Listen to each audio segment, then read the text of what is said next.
Nomads World, Season 4, Episode 3. The Weight of Leadership. The council hollow remained silent. The elder's words still hung in the air. A chief. Tim looked around the room. Every elder was watching him. Finally, he spoke. Our people have never had one. The oldest elder nodded. No. And perhaps that was right. For the village we once were. Tim folded his hands. And now? Another elder answered. Now, we are becoming too large to be led the way we once were. Outside, the village continued as if nothing had happened.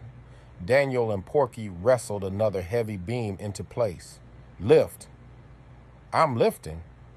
You're pretending to lift. I am carrying the important end. Daniel laughed. They're both important ends. Porky grinned. That's your opinion. The beam slipped from their grip. Both jumped backward just before it hit the branch. They looked at each other. Daniel burst into laughter. Porky joined him. Cliff walked over. You two all right? Daniel nodded. The beam lost the argument. Cliff shook his head. I'm beginning to understand why I always check your work. Nearby, Rain watched two younger children trying to weave a basket. It goes under first. No. Over. Chip walked beside her carrying reeds. They're doing better than we did. Rain smiled. Remember our first basket? Chip groaned. It fell apart before we finished. You carried berries in it anyway. I was hopeful. Rain laughed. You were stubborn. Same thing. The children looked up. Can you show us? Rain knelt beside them. Chip sat on the opposite side. Together, without anyone asking, they began teaching. Inside the council hollow, the elders continued. One elder spoke quietly. The giant taught us something. Tim lowered his eyes. So did the flood. And the fox. Silence settled over the room. Tim finally spoke.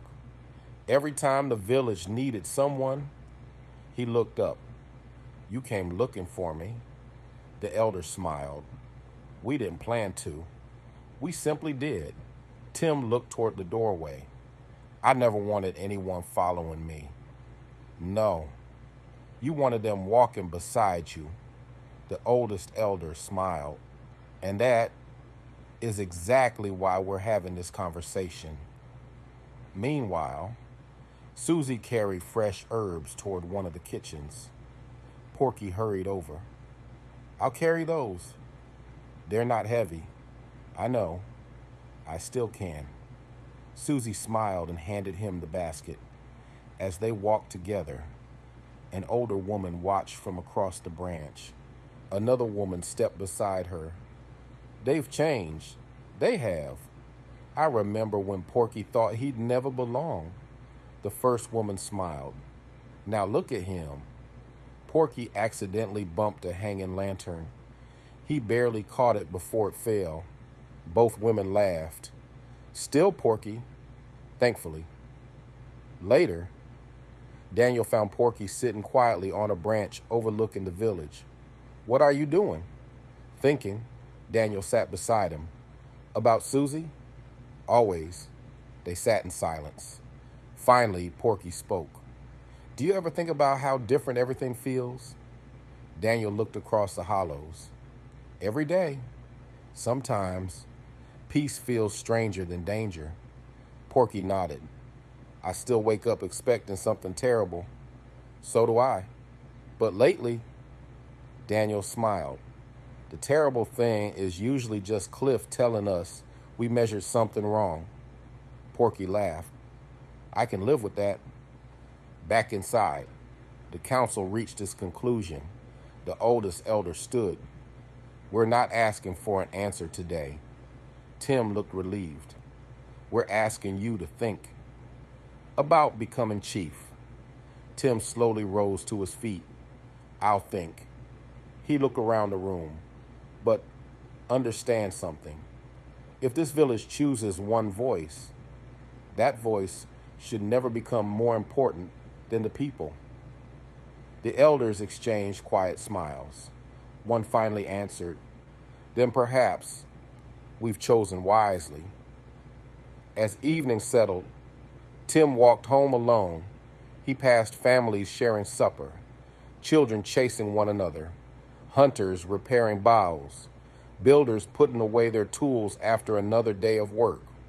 Everywhere he looked, he saw people who trusted one another, people who had survived together, people worth serving. He stopped on the highest walkway. Below him, lights slowly appeared throughout the village, not because someone ordered them to, because every family was home. Tim quietly whispered to himself, "I never asked for this." Behind him, a familiar voice answered, "I know." Tim turned. Cliff stepped onto the bridge. For a moment, neither spoke. Then Cliff smiled. The ones who asked for leadership, he looked out across the lights of the village, are usually the ones who shouldn't have it.